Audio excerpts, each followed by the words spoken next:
주님이 십자가를 져주셔서 오늘 우리가 여기 있습니다. 주님이 찔림을 당해 주셔서 우리가 나음을 입었습니다. 이 시간에도 주님이 말씀을 통해서 다시 주님을 만나게 해주실 것을 믿습니다. 아무것도 아닌 종 사용하셔서 주님의 말씀의 톡으로 주의 사랑하는 모든 백성들에게 생명의 말씀 내리어 주시옵소서. 예수님 귀하신 이름으로 기도드립니다. 아멘. 오늘부터는 다시 만나야 할 주님, 다시 만나야 할 주님, 이런 주제로 주일 시리즈 설교를 시작하려고 합니다.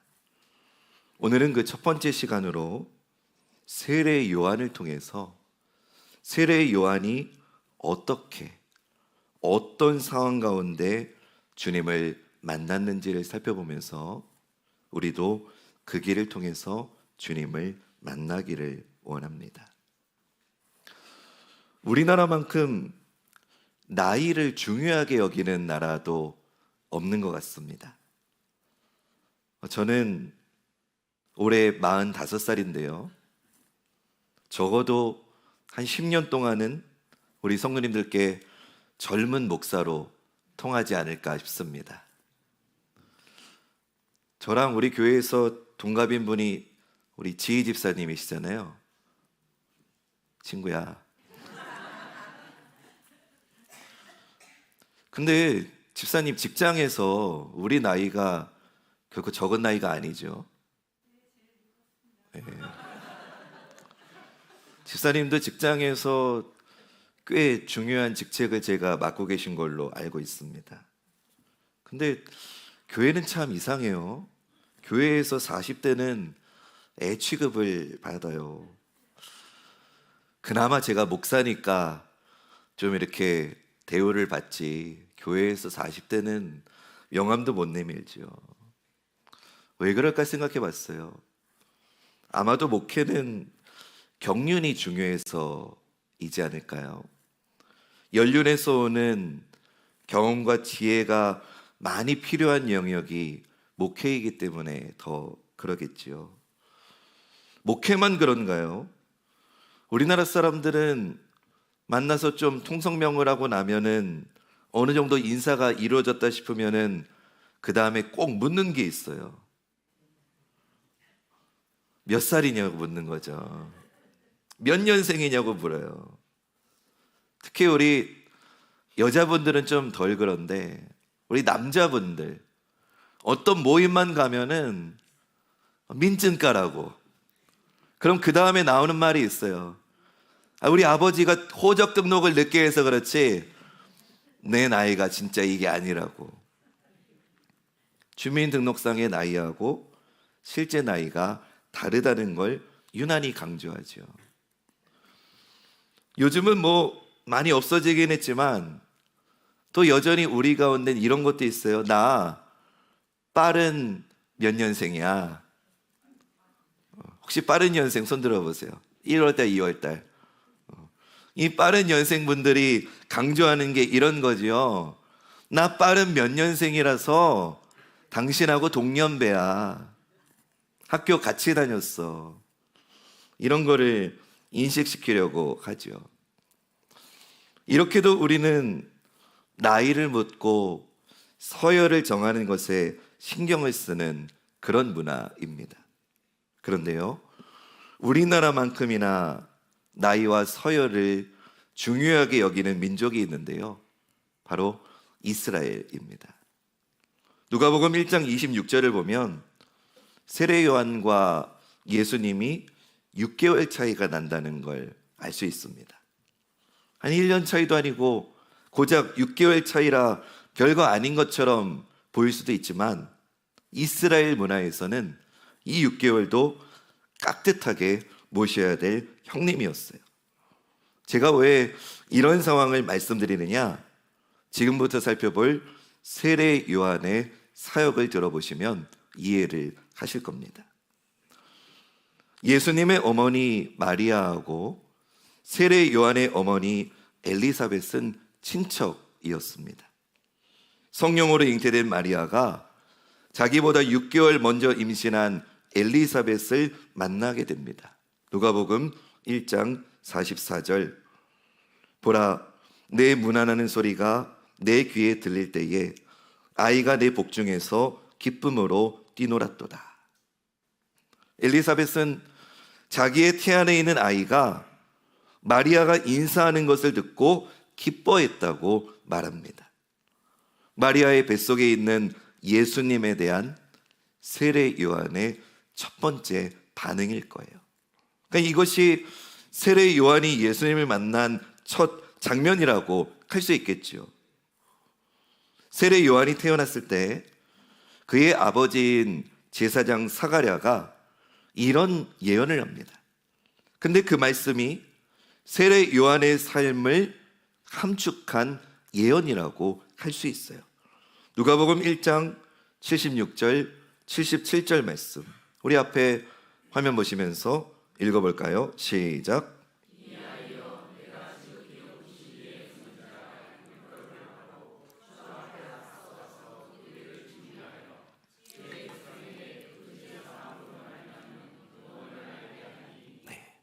여기서 주 앞에 앞서가서 그 길을 준비한다는 예언은 나중에 세례 요한의 입을 통해서도 다시금 증거됩니다. 그것이 오늘 본문 요한복음 1장 23절이에요. 이르되 나는 선지자 이사야의 말과 같이 주의 길을 곧게 하라고 광야에서 외치는 자의 소리로라 하니라. 아멘. 세례 요한의 삶을 한마디로 요약하면 주의 길을 예비하는 자라고 할 수 있습니다. 우리 한번 따라해 볼까요? 주의 길을 예비하는 자. 그런데요, 주의 길을 예비하는 자로 살기에는 세례 요한의 배경이 너무 좋았어요. 원래 세례 요한은 아버지 사가랴가 제사장이지 않았습니까? 그러니 시간이 지나면 자동으로 세례 요한도 제사장 자격이 주어지는 사람이었어요. 당시에 제사장은 상류층이었거든요. 오늘날 말로 하면 세례 요한의 집안은 금수저 집안이었어요. 그런데도 세례 요한은 제사장이 되지 않았죠. 그는 성전에 있는 예루살렘에 살지도 않았어요. 누가복음 1장 80절 말씀 보니까 아이가 자라며 심령이 강하여지며 이스라엘에게 나타나는 날까지 어디에 있었대요? 빈들에 있으니라. 제사장으로 당연히 예루살렘에 살 수 있었던 그가 왜 광야에서 살게 되었는지는 모르겠어요. 성경은 거기에 관심을 두지 않아요. 대신에 그가 그렇게 할 수 있었던 것에 대해서 성경은 방금 말씀해 보니까 심령이 강하여지며 라고 말씀합니다. 심령이 강해졌다는 것은 세례 요한의 삶을 성령님이 주관하셨다는 거예요. 성령님이 그의 삶을 인도하셨다는 의미입니다. 사실 세례 요한은 태어날 때부터 성령의 역사가 항상 있어 왔습니다. 천사가 그의 아버지 사가랴에게 이렇게 말했어요. 누가복음 1장 15절과 16절 말씀에 이는 그가 주 앞에 큰 자가 되며 포도주나 독한 술을 마시지 아니하며 모태로부터 뭐를 받았대요? 성령의 충만함을 받아 이스라엘 자손을 주 곧 그들의 하나님께로 많이 돌아오게 하겠습니다. 또한 그는 어머니의 뱃속에서부터 성령의 충만함이 있었다고 성경은 말해요. 누가복음 1장 41절. 우리 이 말씀은 같이 읽겠습니다. 시작.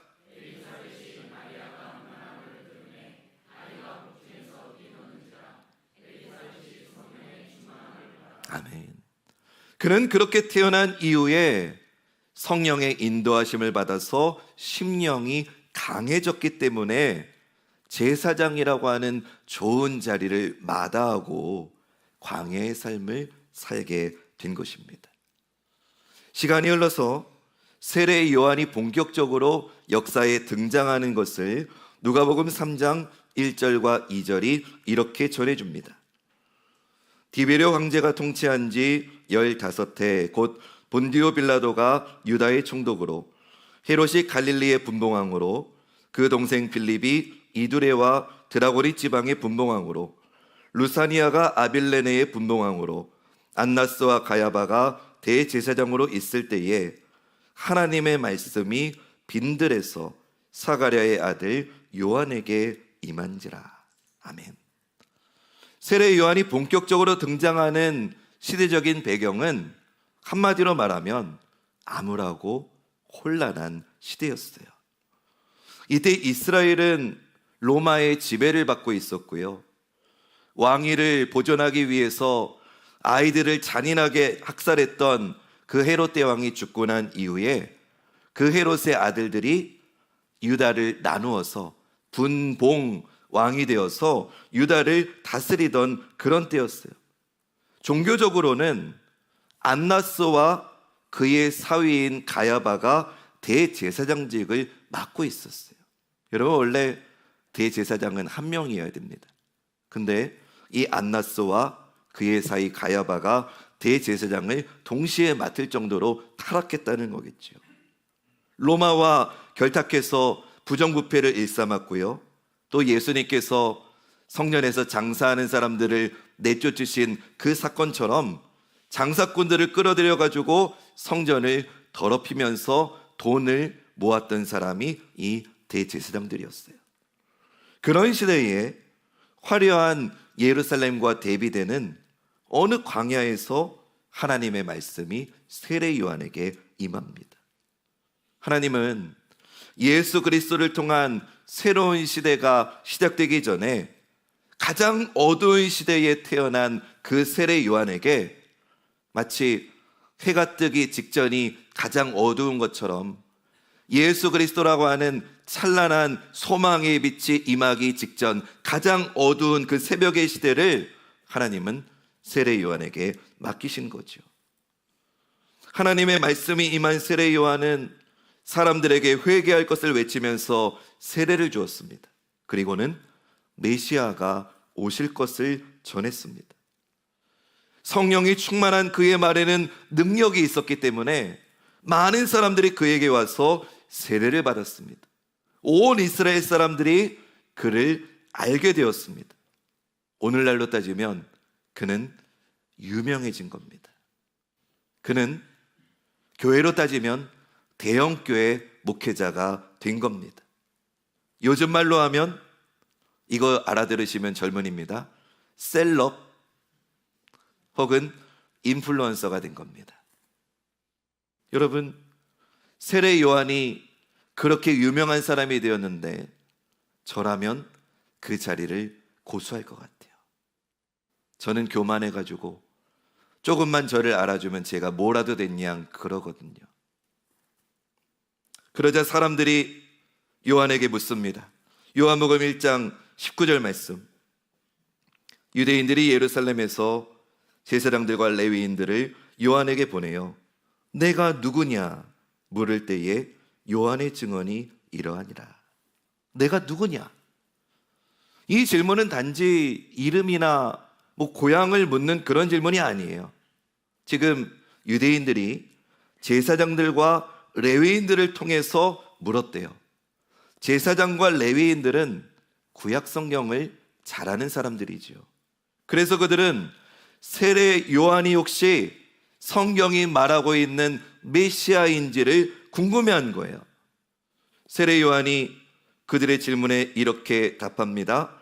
요한복음 1장 20절과 21절 말씀. 우리 이 말씀 읽겠습니다. 시작.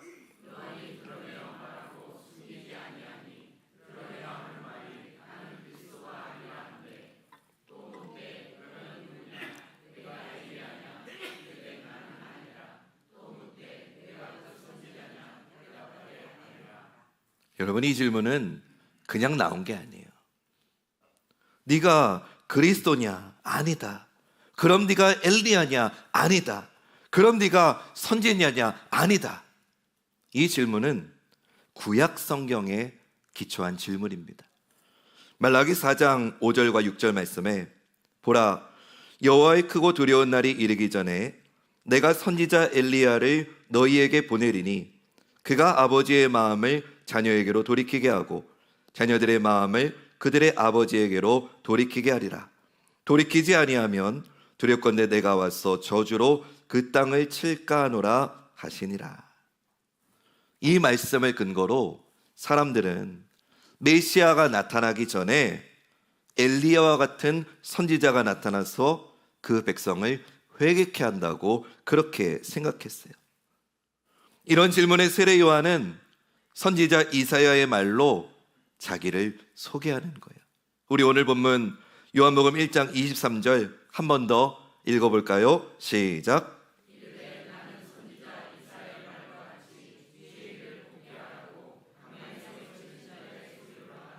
아멘.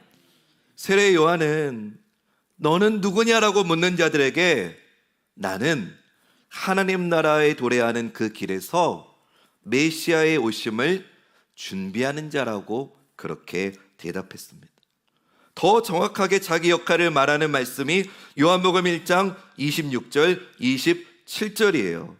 요한이 대답하되 나는 물로 세례를 베풀거니와 너희 가운데 너희가 알지 못하는 한 사람이 있었으니 곧 내 뒤에 오시는 그이라. 나는 그의 신발끈을 풀기도 감당하지 못하겠노라 하더라. 세례 요한은 자기 뒤에 오시는 이를 준비하는 사람이라고 자기를 말합니다. 여러분, 놀라운 고백이요 이거는. 그는 오랫동안 명맥이 끊어져 있었던 이스라엘에게 하나님의 메시지를 전하는 선지자였어요. 수많은 사람들이 그의 회개의 설교를 듣고 돌아와서 세례를 받았어요. 그럼에도 그는 자기를 드러내지 않았어요. 자기는 그저 주인의 신발끈을 푸는 노예와 같다고 자기를 말했어요. 자기는 그림자일 뿐이고 오직 그리스도만 드러내도록 명령받은 사람이라고 자기를 소개하고 있어요. 사람들이 모이면 모일수록 나는 주인공이 아니라는 것을 밝혀야만 했어요. 여러분, 어쩌면 세례 요한은 자기에게 주어진 이런 역할이 억울하지 않았을까요? 그는 출생부터 예사롭지 않았잖아요. 천사가 와가지고 태어날 것을 예언했고요. 나이가 많은 노부부의 몸에서 기적적으로 태어났잖아요. 게다가 제사장 집안에서 태어난 고귀한 신분이었음에도 성령의 이끄심으로 광야에 나가가지고 거룩한 구별된 영성의 삶을 살았잖아요. 그리고 때가 되어서 혼탁한 시대에 하나님의 말씀을 가감없이 전하지 않았습니까? 그러나 이런 특별하게 시작된 삶이었지만 세례 요한은 자기에게 주어진 일은 그저 자신의 뒤에 오실, 그것도 자기보다 6개월이나 동생인 예수님을 드러내는 일이었던 거죠. 그것이 자기에게 주어진 사명이었던 거예요. 억울할 수도 있었을 거예요. 아니, 모든 조건으로 봐도 자기가 결코 예수님에게 뒤질 게 없다는 생각이 들었을 거예요. 그럼에도 그는 자기의 역할을 정확하게 알고 있었던 거죠. 여러분, 성경에서 세례 요한처럼 철저하게 예수 그리스도만 드러낸 사람이 또 어디 있을까요? 세례 요한은 자기 제자들에게 예수님을 소개하면서 오히려 자기 제자들을 예수님께로 보냅니다. 요한복음 1장 35절부터 37절 말씀, 우리 이 말씀 읽겠습니다. 시작.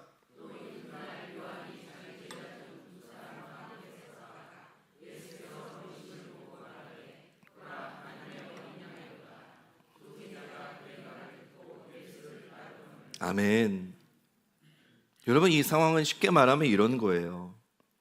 예를 들어서 여러분 가운데 누군가 와가지고 목사님, 나는 다른 교회 좀 가야 되겠습니다. 왜요? 목사님 설교가 좀 너무 형편없어가지고 나는 목사님 설교보다는 이 목사님 설교가 더 좋아가지고 그 교회에 가겠습니다. 그러면 여러분, 제 마음이 어떻겠어요? 부글부글하지만 드러낼 순 없고. 근데 자기가 제자들이 간다고 해도 속상할 마당에 세례 요한이 오히려 자기가 보내는 거예요. 나는 주인공이 아니야. 진짜 주인공이 오셨어. 얘들아, 그분에게 가. 너희 그분의 제자가 돼야 돼. 그리고 자기 제자였는데 예수님에게로 보낸 제자가 2명이 있었거든요. 누구냐면요, 한 명은 사도 요한이고요, 한 명은 베드로의 형제 안드레예요. 그는 자기를 따랐던 제자들에게 얘들아, 나는 주인공이 아니야. 진짜 주인공이 오셨어 하면서 자기 자리를 내어준 거예요. 자기에게 집중되었던 모든 관심과 시선을 예수님께로 돌리면서 이제 자기는 무대 뒤에 내려올 준비를 하고 있는 거죠. 그것이 요한복음 3장 27절부터 30절 말씀이거든요. 제가 27절부터 29절까지 읽을게요. 여러분들이 30절 읽어주세요. 요한이 대답하여 이르되 만일 하늘에서 주신 바 아니면 사람이 아무것도 받을 수 없느니라. 그가 말한 바 나는 그리스도가 아니요 그의 앞에 보내심을 받은 자라고 한 것을 증언할 자는 너희니라. 신부를 취하는 자는 신랑이나 서서 신랑의 음성을 듣는 친구가 크게 기뻐하나니 나는 이러한 기쁨으로 충만하였노라. 아멘. 그분은 흥하셔야 되고 나는 쇠어야 됩니다. 세례 요한은 자기의 역할이 끝나간다는 걸 알고 있었지요. 그렇기 때문에 강력한 메시지를 전할 수밖에 없었어요. 회개를 촉구하고 부패한 권력자들과 지도자를 향해 독사의 자식이라고 말하면서 도끼가 너희에 놓여서 그분이 오시면 찍어버릴 것이라고 강한 메시지를 전했어요. 그런 거침없는 행보 가운데 세례 요한은 헤롯 안디바의 죄를 지적하다가 감옥에 갇히게 됩니다.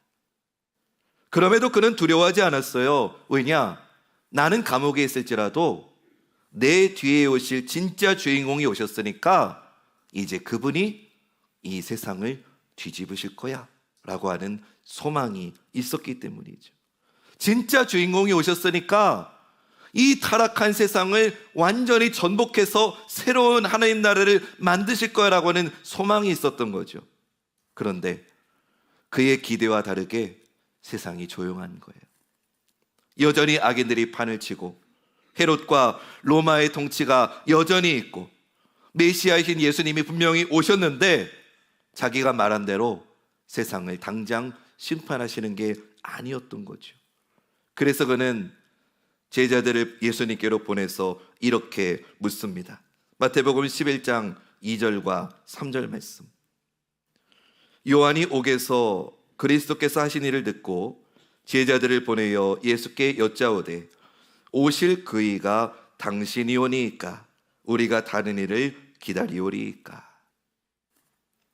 여러분, 이 방금 읽은 이 본문을 가지고 신천지에서는요, 세례 요한을 배도자 아니면은 배신자 이렇게 말합니다.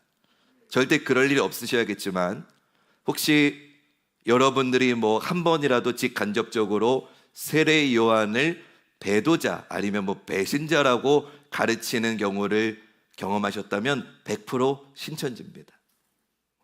그런 이야기가 아닙니다. 다만 세례 요한이 기대했던 메시아의 모습과 주님이 보여주신 사역이 달라 보이니까 세례 요한이 자기의 의아한 마음을 제자들을 통해서 예수님께 전한 것뿐이에요.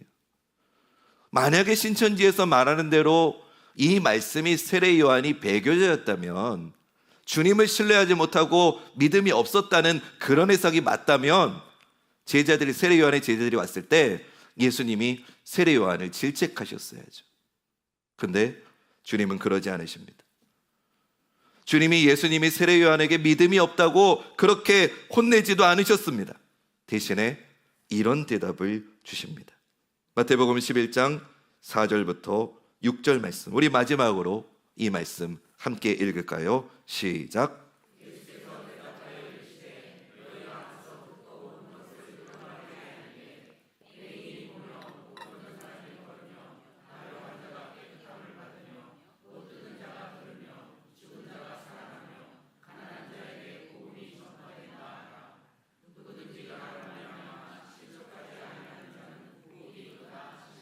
아멘. 예수님이 세례 요한에게 하신 말씀은 이런 뜻일 거예요. 세례 요한아, 십자가를 지고 세상을 위해 죽는 지금의 나의 사역의 모습에 실망하지 않았으면 좋겠다. 실족하지 않았으면 좋겠다. 네가 생각하는 메시아의 모습과 하나님 아버지가 나에게 맡겨주신 메시아 사명의 모습은 다르다. 나의 복음은 가난한 자들, 병든 자들, 세상에 소외되고 차별받는 자를 통해서 전해질 거다. 하나님의 나라는 세상의 힘의 방법이 아니라 십자가를 통해서 오직 하나님을 신뢰하고 사랑하는 마음이 가난한 자들을 통해서 하나님의 나라는 이루어질 거다. 그러면서 그에게 하시는 말씀, 세례 요한아, 그래도 난 너의 수고를 기억한다. 너는 진짜 엘리야와 같았고 여자의 몸 중에 태어난 자 중에 너는 가장 위대한 자다. 이것이 옥에 갇힌 세례 요한에게 주시는 주님의 마지막 위로의 말씀이었어요. 잠시 흔들렸죠. 잠시 연약할 때도 있었어요. 그러나 누구보다도 오직 예수 그리스도만을 드러낸 삶을 살았던 그에게 예수님께서 여자가 낳은 자 중에 이보다 큰 자가 없다라는 칭찬을 하십니다. 여러분, 이것보다 더 큰 칭찬이 어디 있을까요? 주님이 하시는 말씀을 한마디로 말하면 오늘 설교의 제목이 여기서 나왔습니다. 난 내가 있어 기쁘다. 세례 요한아, 난 내가 있어서 기쁘다. 저는 저희 큰아들이 뮤지컬을 좋아해요. 꿈 중에 뮤지컬 배우가 되는 게 꿈이래요. 제가 지금 믿음으로 선포한 거예요. 기도해달라고. 그래서 작년에 한번 그 안중근 뮤지컬을 보고 왔는데요. 오자마자 저희 도윤이가 아빠, 정성화 아저씨 노래 끝내주게 잘해. 진짜 안중근 같아. 저희 아들은 그 나오는 트랙에 나오는 노래를 다 외우고 있거든요. 그래서 제가 그랬습니다. 도윤아, 정성화 아저씨도 훌륭하지만 그 정성화 아저씨가 안중근 역할을 빛나게 할 수 있도록 뒤에서 보이지 않게 조명도 없이 주어진 자리에서 최선을 다하는 그런 많은 배우들이 더 소중한 거야. 여러분이 이 예배의 자리에서 그러지 않길 바라지만 어쩔 수 없이 가장 돋보이는 사람은 저일 겁니다. 그러나 제가 하나님의 말씀을 온전하게 전할 수 있도록 이 예배가 가능하도록 보이지 않는 곳에서 애써주시고 수고해주시는 그분들의 수고가 있어서 하나님 영광 받으시는 이 예배가 되는 줄로 믿습니다. 여러분, 개그 콘서트 아세요? 개그 콘서트에서 우리가 TV로 보는 거는 극히 일부예요. TV에는 나오지 않지만 그 스타 개그맨들이 하기 전에 이름 없는 개그맨들이 많은 개그를 합니다. 근데 우리는 모르죠. 유명하지 않으니까. 그래서 저는 저희 자식들에게 늘 말합니다. 어떤 직업이든 어떤 자리든 언제나 주인공을 위해서 희생해주는 그런 사람들이 더 귀한 거라고 말입니다. 여러분, 야구 좋아하세요? 사람이 질문을 하면 대답을 좀. 저희 식구들 종종 야구장 가는데요, 두 가지 생각이 들더라고요.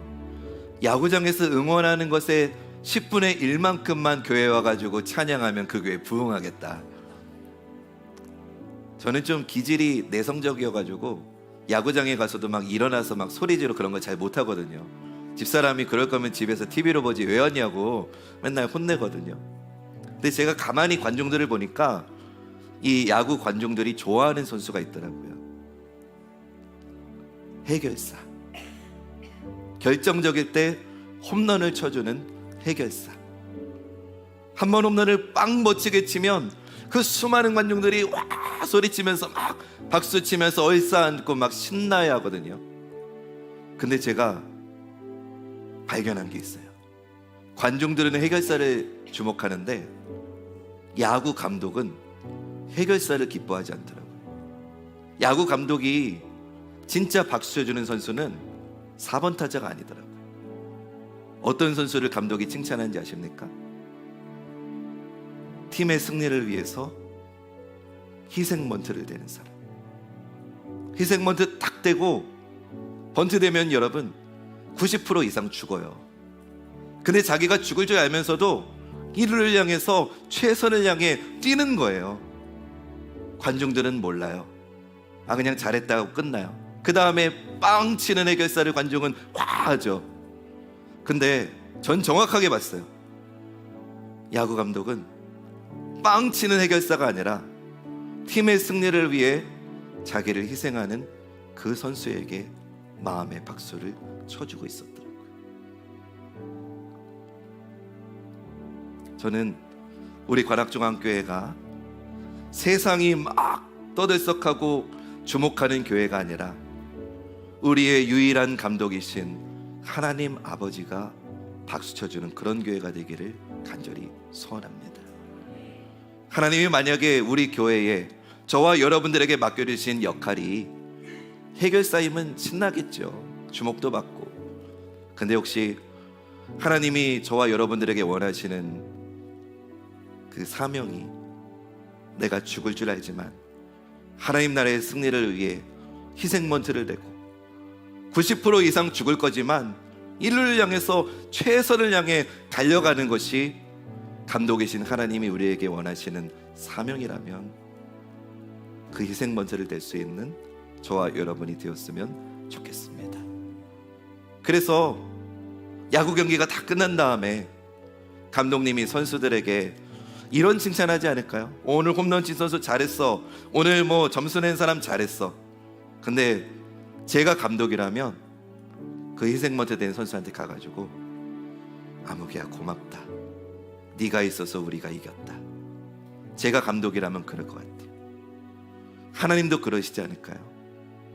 세상의 화려한 해결사 아니더라도 하나님 나라의 승리를 위해 나에게 주어진 희생먼트의 자리를 기쁨으로 감당한다면 훗날 우리가 주님 만나는 그날, 주님 앞에 서는 그날, 사랑하는 아들아, 사랑하는 내 딸아, 정말 잘했다.